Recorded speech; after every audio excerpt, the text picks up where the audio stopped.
hey, let's talk about how to pull it all together. So you already know where your placements are and you looked them up. You know, you've got Mars and Aries. You've looked up Mars and Aries.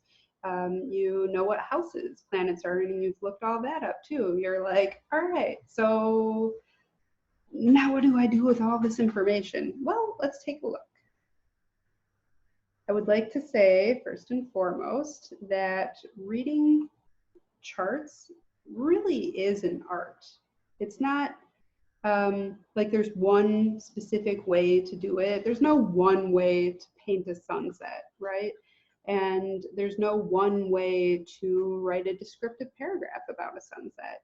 And each person, each astrologer is going to see and communicate different things in a chart based on their own worldview and where they are in their own spiritual development at the time.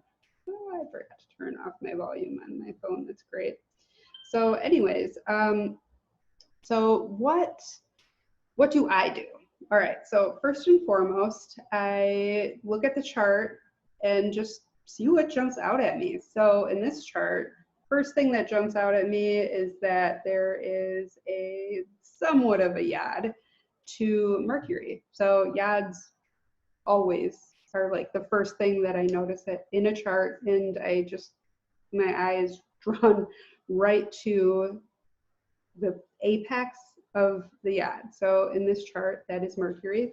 Now, not everybody's gonna count this as a yod because one of the points is not a physical planet. It's the North Node, which is like a mathematical, theoretical point, not an actual like physical object in space, right?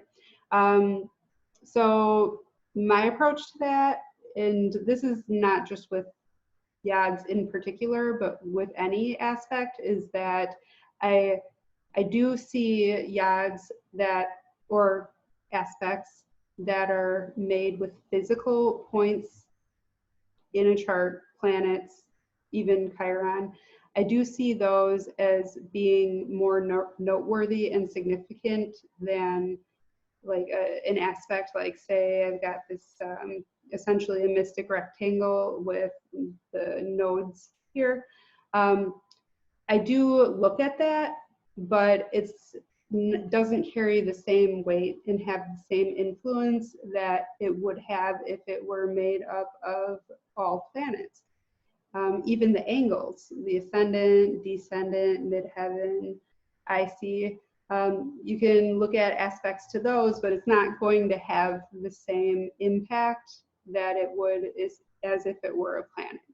So in this particular chart, I don't have aspects drawn to the angles, but just throwing that out there. So anyways, if I see a yod in a chart, that's where my eye goes first and foremost. And then I just kind of notice what else is happening. Like my eye gets kind of drawn up here. Okay, cool. So I just make a little note of that, and then I start at the ascendant, and I look at what sign it's in, and I, like if I'm doing a reading for another person, I start to talk about what it means to have the ascendant in Aquarius in this case. I also look at where Aquarius's rulers are. So I like to use both rulers. Aquarius is fixed air. So, I mean, Uranus is very like wham, like it's about huge sudden leaps forward. It's very erratic. It's all about freedom. It's very like electric, like a sudden shock kind of a thing. And Aquarius, like, you know, we definitely have that influence in Aquarius. I mean, Uranus is a revolutionary, and Aquarius is looking to revolutionize. Like, Aquarius wants social progress and scientific progress. Aquarius is progressive. However, it is still a fixed sign. So to me, it just kind of makes sense that Saturn, which is all about structure, is also going to be one of the rulers of Aquarius, because Aquarius doesn't just want complete chaos. Aquarius wants order, but it wants a new kind of order, a better kind of order. It wants to progress the system, not just not have any system at all, which is what Uranus on its own would probably want. So um, tangent about rulers aside. So that would make Uranus and kind of also Saturn the chart rulers for this chart. For chart rulers, I tend to look more towards the modern ruler, though I do also consider the traditional ruler as well. So then the next thing I do is just kind of work my way around the chart from one house to the next, one sign to the next. And if I were doing a reading on this chart, I would talk about the south node being conjunct the ascendant, what that means, and just keep working my way around. Next, I talk about what it's like to have Mercury in Pisces, and oh look, in this particular chart with this particular house system, it's actually intercepted. So then I talk about what having Pisces intercepted could mean, what having Mercury intercepted could mean. And then I keep working my way around. We've got a conjunction here with Venus, Sun, and Mars in the first house in this house system, and it's in Aries. So I talk about that. What I'm not doing quite yet is talking about this opposition or this square. So what I do is work my way around, and when I get to a point that, like the second point of an aspect, that's where I talk about it. So I would talk about how Jupiter and Saturn, so okay, first I would talk about how the Sun, Mars, and Venus impact each other at that time, because this is all in one point in the chart. And then I would keep working my way around and talk about, you know, second house in Aries, third house in Taurus, Chiron in Taurus, I see in Gemini, you know, and also there's a duplication here. So the fifth house is kind of like swallowed up sort of by the fourth house. It's hard to fully express fifth house stuff. So I have a separate video about interceptions. You can check out that if you want to learn more about interceptions. But then when I get to the point in the chart where I'm talking about Saturn and Jupiter, I describe Saturn conjunct Jupiter. I also have a video about that if you're curious about Saturn conjunct Jupiter. But then that is when I would talk about about how this opposition works in a chart. So basically, you know, then I talk about that, and that's where I would also talk about like how Saturn and Jupiter are trining the south node here.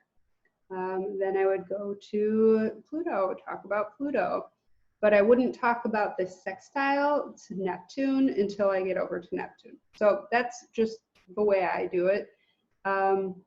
Another thing to consider is, so let's say we want to learn more about, like, let's say I'm doing a reading on this chart and it's about relationships. So the main houses I'm going to look at about when it comes to relationships are the fourth for the imprinting, psychological imprinting about like what kind of patterns you're going to have and how you'll expect to be treated in relationships until you heal those patterns.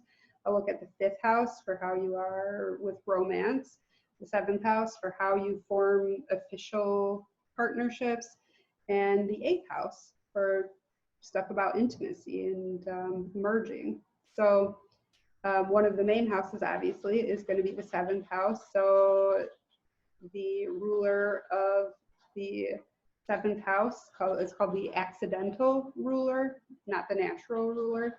So the accidental ruler of the seventh house in this particular chart, because the seventh house is in Leo, would be the sun. So then I look at what's happening with the sun. Oh, the sun is in the first house. It's a very happy place for the sun. And it's in Aries, also a very happy place for the sun. So, you know, that's all going to be very impactful for how relationships play out. However, ooh, we've got Saturn opposite the sun. So that means relationships are going to be a bit challenging, especially earlier in life, and there's going to be some hard lessons to learn. And then later in life, a lot of wisdom and a good foundation on which to build success. So maybe some relationship struggles earlier in life, later in life, happier, healthier relationships.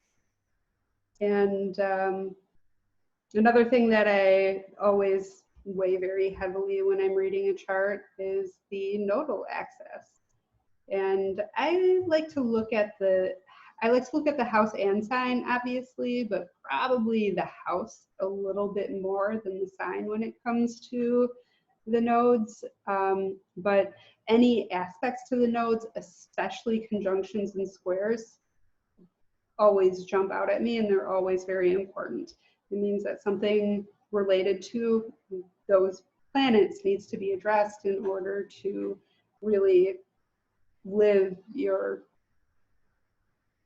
destiny, you could call it, with your nodal axis, in order to do what you came here to do, to fulfill your like your soul's purpose for being in this life. If somebody is looking specifically at their career, then I would put more focus on their 10th house and a bit on their 6th house too. So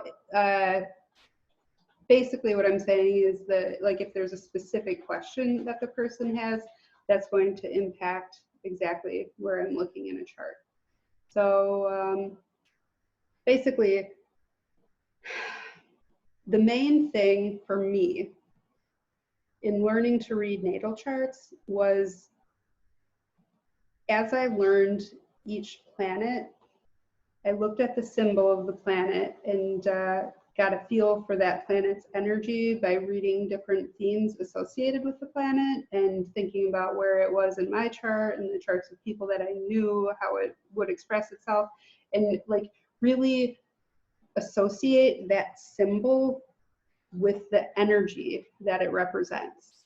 And I did the same thing with the signs, and to some extent the same thing with the houses, although I think with houses it's probably a little bit more just like standard memorization. But I really learned aspects, planets, and signs as a language, because that's what this is. We're looking at a language when we're looking at this chart. Also, an understanding of numerology helps too, because like if you look at what a trine is, a grand trine has 3 different points in it, and the number 3 kind of like if you understand numerology at all, and I'm not going to get into it too much right now, but it helps to understand like what trines are if you know what 3 is in numerology. So in any case, once you're at a point where you like really like look at the sun and you're like, feeling sun energy, when you see like Saturn opposite sun, you're like, oh, okay, like there's a like understanding that is more like you feel the chart based on the energies. So that's the way I learned it. And every single chart is different, unless you're born in the same time and same place.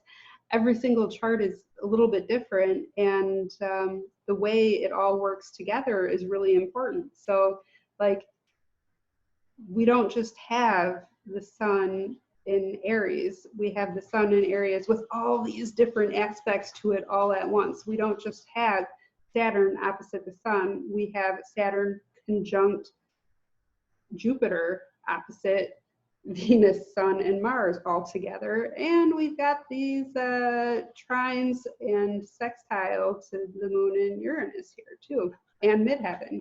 So basically, it helps to feel it and then notice what stands out to you, because that's going to be intuitively important. And then just kind of work your way around. So I'm gonna go ahead and stop there for now. If you have any questions, any comments, feel free to leave them below, and thank you for watching.